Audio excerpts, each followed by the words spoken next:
Ahí nos damos cuenta que no es así. O sea, que el Estado sí requiere de estos trabajadores, ¿no? Pero lo que pasa es que el Estado no quiere pagarles sus beneficios. Vamos a pensar que retiramos y eliminamos el régimen sin que pasen a ningún sitio. ¿El Estado podría seguir trabajando? No, tiene que tomar gente. ¿Por qué tienes que tomar gente sin pagarle beneficios? Acá un empresario en el país toma gente sin pagarle beneficios. O sea, el Estado tiene que empezar dando el ejemplo. Y a esta gente se sacrificó por el Perú. Hoy día el Perú, en un estándar económico, tiene las 3 B. B, B, B. ¿Quién ha logrado que el Perú llegue a estos estándares? Los trabajadores peruanos. Y no es, ahora que estamos hablando de la gran transformación, que estamos hablando de la verdadera inclusión social, no tiene que empezar primero por los trabajadores del Perú, que han permitido que el Perú esté como esté hoy día. Son una actividad fundamental para que sea logrado ese objetivo. Por supuesto. Correcto. Y en todo caso, como decía usted, considera ya en líneas generales, viendo el tema más macro, en el Estado la política laboral, en todo caso hay demasiados regímenes y eso como que crea mucha dispersión. No sé si es que usted comparte la idea o tal vez lo ha analizado como un experto, digamos, o por aquellos que están en ingeniería laboral, en el sentido de establecer algún tipo de política o nueva política laboral en el Estado que sea una sola, ordenada y no tantas y dispersas, porque finalmente eso crea confusión. El Estado peruano hoy día, hablando del punto laboral, tiene varios regímenes especiales. Tenemos desde las MIPES, tenemos de construcción civil y así podría ir enumerando. Tenemos del magisterio, de educación, o sea, ¿por qué son regímenes especiales? Por el tratamiento que tienen estos trabajadores. Pero si bien es cierto, el Perú es uno de los pocos países de Latinoamérica que no cuenta con una ley general de trabajo, que no cuenta con un código de trabajo. Entonces el Perú no puede dejar de estar sin tener una ley que ampare a todos los trabajadores peruanos, mucho me dirán. Entonces, ¿por qué va a ser una ley general de trabajo si tenemos varios regímenes? Y cada régimen se rige por su propia, ¿cómo se llama? Por su propia estructura. No, señores. La ley general del trabajo marca los principios básicos del derecho laboral, que es para todos los trabajadores del Perú. Cada régimen tiene lo que le corresponde en forma pertinente al régimen. Por ejemplo, si hablamos de construcción civil, ellos tienen un pago mayor porque trabajan en altura, otros que trabajan bajo el agua, ¿no es cierto? O sea, ya son implicancias que determinan una situación determinada de trabajo que requiere un mayor beneficio por el tipo de trabajo que desarrolla. Pero si hablamos de despido introspectivo, si hablamos que no debe haber acoso, si hablamos de las partes fundamentales del derecho de trabajo, tienen que estar contenidas en una ley que es para todos los trabajadores del Perú. Esta ley, y quiero ser claro acá, porque muchos me la preguntan, que tal vez por desconocimiento, no incluye a la actividad, ¿cómo se llama? A la actividad pública. ¿Por qué? Porque el Estado tiene su propia ley. La ley del Estado es la ley, ahorita actualmente el régimen 276. Lo que queremos hacer a través de la comisión y lo que he visto que sí quiere el Poder Ejecutivo es sacar una nueva ley de carrera pública. Una verdadera ley de carrera pública. ¿Qué quiere decir eso? Que haya la verdadera meritocracia. ¿De qué te vale trabajar a ti en el Estado y ingresas con un sueldo X y que te vas a quedar con ese sueldo X toda tu vida? Entonces, ¿qué incentivo tienes tú para seguir capacitándose, profesionalizándote en los temas para poder superarte, no solamente profesionalmente, sino también, ¿cómo se llama?, económicamente? Entonces, si no hay la verdadera meritocracia, no tiene sentido una carrera pública, un régimen de carrera pública. Entonces, se está creando en este gobierno, yo estoy hablando con el Poder Ejecutivo, he hablado ya con el ministro, he hablado con varios funcionarios, que se tiene, he hablado con el régimen de servicio civil, he hablado con los encargados de hacer este nuevo régimen, para que una vez haga el nuevo régimen especial de servicio civil. Lo que lo hacen son servir. ¿Por qué?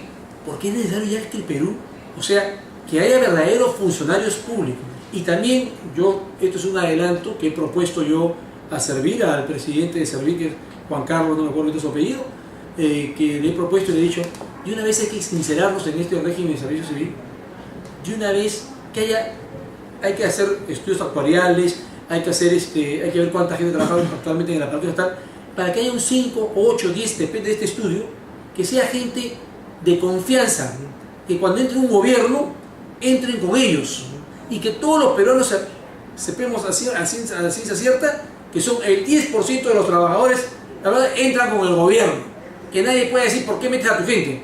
pero también salen con el gobierno.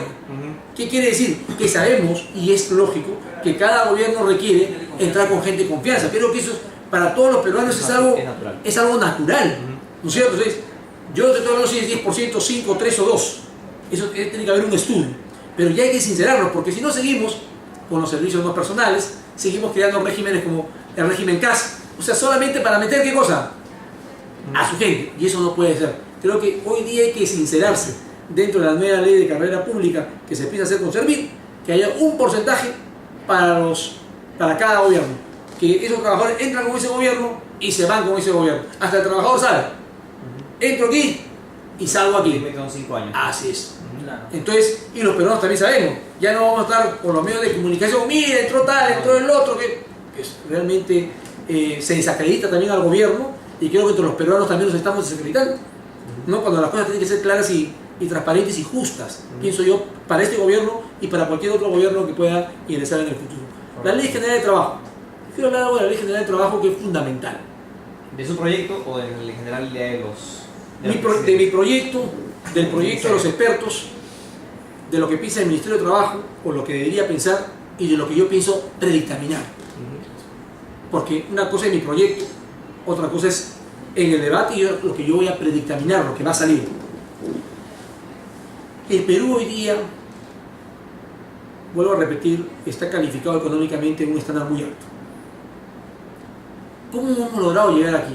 A pesar que ha habido los trabajadores peruanos que han puesto su pecho y la gran fuerza, y que muchos han sido, tal vez, entre comillas, algunos explotados sin haberle pagado su beneficio social, tanto en el sector privado tal vez, como también en el sector público, caso régimen CAS. ¿Cómo hacemos para que este crecimiento prosiga? ¿Cómo hacemos para que esta formalización de mayores cantidades de trabajo sea, o sea, los trabajadores sean formalizados, tengan todos sus beneficios? ¿Cómo logramos competitividad? ¿Cómo logramos productividad? Tenemos que hacer una ley general de trabajo moderna. Porque no puedo hacerla pensando solamente en el derecho laboral. Yo he escuchado al exministro Carlos Blanca, que es uno de la comisión de expertos, a separar dos cosas así rotundamente. ¿Cómo hace el Estado para...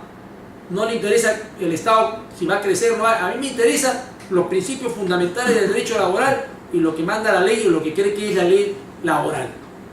Yo estoy de acuerdo con una parte de lo que dicen, pero yo tengo que conjugar las dos cosas, porque depende de esta ley es que me va a permitir a mí que el Perú prosiga creciendo. Entonces, ¿qué es lo que yo quiero hacer en esta ley? Primero, que sea no una ley rígida, que sea flexible. Segundo, que permita que el empresario capte mayor cantidad de trabajadores, que haya más empleo para los peruanos, pero que este empleo sea formal. No es cuestión que haya más trabajadores y que estén en la informalidad, sino que los trabajadores gocen de todos sus beneficios. O sea, que la ley permita que el empresario diga, oiga, podemos tomar más gente, más trabajo para los peruanos, pero dentro de la formalidad. Que le permita que haya mayor competitividad, no solamente a nivel nacional, sino a nivel mundial, porque hoy día el mundo está globalizado, que haya mayor productividad. Si tenemos estos 4 requisitos, va a haber algo muy importante en el Perú con esta ley. Va a seguir el crecimiento económico. Porque si hacemos una ley rígida, una ley que no tenga estos puntos, lo único que vamos a hacer es que los empresarios, cuando me refiero a empresarios, la gente piensa que estamos hablando de los empresarios altos, grandes. Empresarios son de que tienen un kiosco. O sea, yo cuando me hablo de empresario, yo no hago separaciones de MIPE, PYME, ni pequeña empresa, ni mediana. Para mí empresario es igual el que tiene un grupo económico, igual el que tiene un puesto de periódico. Todos somos empresarios, porque todos ellos dan trabajo. Como dice, el diablo es uno detalles. Así es. Por eso la zona ahí le trato de contar que Raúl y Quinala le queremos hacer, por ejemplo, el tema este de la absoluta, ¿no? ¿Cómo tener competitividad, crecimiento económico si ya se habla de una posible estabilidad de salud? Entonces, yo le quiero preguntar, a su punto de vista, ¿descarta esto? ¿No ve? Bueno, yo no descarto nada, yo no quiero adelantar todavía opinión hasta sacar el predictamen, pero desde que yo te diga que va a ser flexible, va a tener que ser flexible la ley. Pero actualmente el empresariado total está un poco preocupado por este tema. El empresariado está lógicamente preocupado porque dice, si hacemos una ley rígida, donde vamos a poner, por ejemplo, 18 sueldos de indemnización, despido justificado, donde vas a poner un mínimo que se está colocando ahí, que es grave, 3 devoluciones mensuales. Así es. Entonces, hay cosas que te pueden alarmar. Pero sin embargo, yo no me pongo a los 18 sueldos, ¿cómo se llama?, de despido, y no creo que ningún empresario, porque eso va a suceder en muy pocos, ¿cómo se llama?, muy pocos casos, pero sí, por ejemplo, en el mínimo. Exacto. Es cuestión de regular. Yo no estoy de acuerdo con la comisión de expertos, no estoy de acuerdo, no estoy diciendo qué cosa voy a acordar, simplemente no estoy de acuerdo. Un tema de todo ahí nada más, ¿no? Pero entonces, por ejemplo, O sea, tengo que promediar lo que le conviene al trabajador, pero al trabajador también le conviene que le sigan dando más trabajo y que su trabajo sea formal, ¿o no? No solamente tenemos que verlo desde el punto de vista, ¿cómo se llama?, digamos, económico, Del número, ¿sí? de números. Oye, yo te puedo sacar a ti un número al trabajador, qué linda ley, pero mañana no contratan a ninguno. Claro. ¿Qué hacemos? Justo se le pregunta, ¿cómo llegar a ser el punto medio entre los dos puntos, ¿no? Empresarial y trabajador? Buscando los temas que yo te estoy indicando. O sea, yo me he reunido con todas las centrales sindicales, con todos los gremios sindicales. He tenido muchas reuniones. Ya me he reunido con todos los gremios empresariales. Me estoy reuniendo con el Poder Ejecutivo. Estoy escuchando a todos. Y yo me he dado cuenta que gracias a Dios de esta ley hay 80% prácticamente, ¿cómo se llama?, consensuado. Que es lo que viene hace mucho tiempo. Pero ese 20%... Ese 20% es el más picante. Exacto. Es el más picante. ¿Cómo tratar esa situación? Ese 20% yo tengo que pensar en esos puntos. Yo para hacer la ley general Rabo tengo que pensar en esos 5 puntos que te he dicho. Si no pienso en esos 5 puntos y quiero ser solamente abogado, como quiere ser la comisión de expertos, abogado netamente laboralista, no voy a pensar en el Perú. Porque uno podría pensar, congresista, que efectivamente esta ley, o en todo caso quienes han pesado, o la opinión que más ha pesado aquí en las discusiones iniciales hasta la fecha son de los sindicalistas. Pareciera ser una, digamos, una ley hecha a imagen y semejanza de los sindicalistas, que en cierto modo, y ahí viene una parte de la discusión, está inspirada en la legislación española, por ejemplo, que ya sabemos qué es lo que ha pasado ahorita, por ejemplo, en España, con el desempleo tan fuerte. Ahora están cambiando la legislación, están modificándola. Claro, No les quedó otra cosa, ¿no? Claro, pero ese es el problema, esa es la discusión del momento. Mira, yo no quiero decir que yo voy a sacar una ley general a favor de los empresarios, ni a favor de los trabajadores, ni a favor del Estado. Yo voy a sacar ¿A favor de quién entonces? a favor del Perú. Eso es lo que tenemos que ver. Y en el Perú, ¿qué es el Perú? Si yo siempre digo, las propagandas que salen en la televisión que dice el Perú avanza, el Perú crece, hablan del Perú y ponen ¿cómo se llama?, un mapa. Pero el Perú no es un mapa.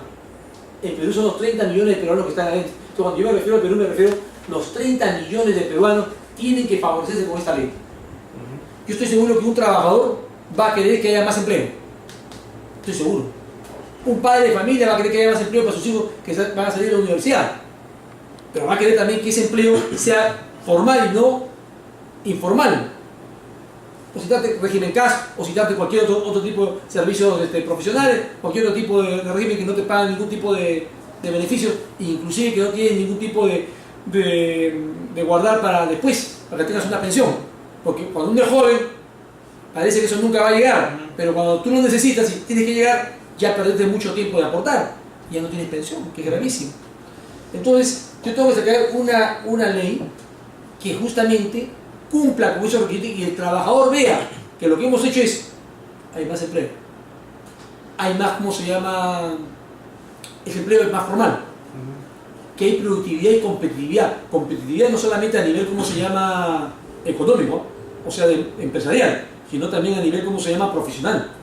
Dos cosas, no hay que confundir la competitividad. La competitividad a veces hablamos solamente competitividad entre las empresas nacionales e internacionales, entre las mismas empresas del mercado, no. Pero esa competitividad también que yo hablo también de la competitividad profesional que permite que yo, al estar más capacitado, pueda ganar más y me pueda llevar a otra compañía que me quiera pagar más. Esa es la competitividad también en forma general. Eso es lo que tiene que ser esta Ley General del Trabajo, que yo estoy segura va a ser apoyada tanto por trabajadores y por empresarios.